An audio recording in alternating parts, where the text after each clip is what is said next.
Pasig River Esplanade. Halika, pasyalan natin. Mabaho, madumi at kawalan ng disiplina.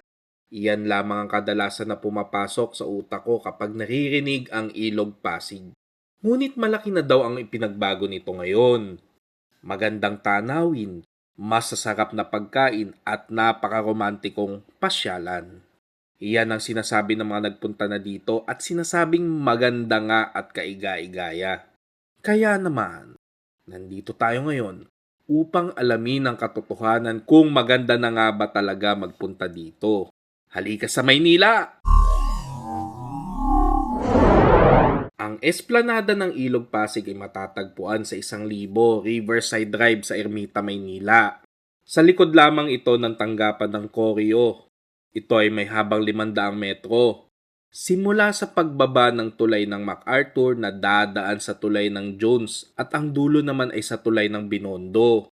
Buong araw ay bukas ito habang ang mga ilaw ay bukas lamang simula alas 6 hanggang alas 10 ng gabi. Makikita sa lakaran na mayroon silang mga upuan, mahangin din sa lugar, hindi mabaho sa paligid kahit sa ibaba ng hagdan pababa sa ilog. Yung mga ribulto ay nagpapakita ng tradisyonal na sayaw na pandango sa ilaw. At makikita din na maliwanag ang fountain. May mga halaman din sa lugar at hindi naman makalat. May mga Filipino talaga na sadyang kulang sa disiplina. May mga pulis din na nakabantay sa lugar. Mukhang ligtas naman mamasyal at malapit din ang paradahan.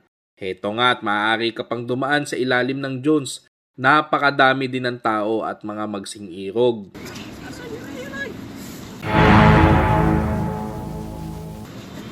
Mayroon pang ang tumutugtog at maaari ka ding magpalipas ng oras dito. Hindi rin mahal ang mga bilihin dito, habang naglalakad maaari din dito magmerienda. Medyo nagutom ako kaya naman dito na din ako naghapunan sa Sizzling House. Heto at kumuha ako ng 3 pirasong barbecue, 1 hotdog at 1 kanin. Masarap naman, mura na para sa halagang 130. Ito ay pasado. Sa pagpasyal sa lugar na ito, masasabi ko na unti-unti nang nabubuhay ang Maynila. Maaari ninyo itong isama sa paglalakbay pasimula sa pamamasyal sa Arroceros. Pagmemeryenda naman sa pick-up sa Gedli. At lalakad ka lamang ng kaunti at dito ka na maghapunan sa Pasig River Esplanade. Sana sunod-sunod na ang proyekto at pagpapatuloy na mapabuti ang mga lugar di lamang sa Pasig kundi sa buong Maynila at Pilipinas. Hindi rin sapat ang paglilinis at mga proyekto kundi pagbabago ng bawat isa sa atin.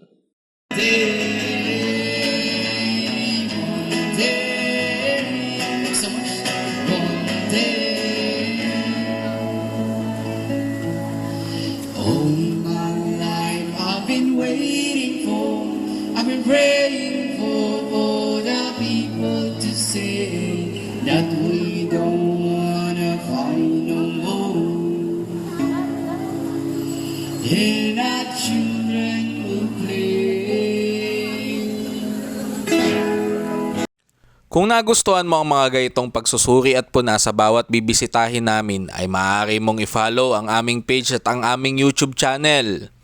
Tandaan na ito ay opinyon lamang at maaaring magbago depende sa panahon at sa kagustuhan ng nangangalaga ng lugar, may-ari o gobyerno.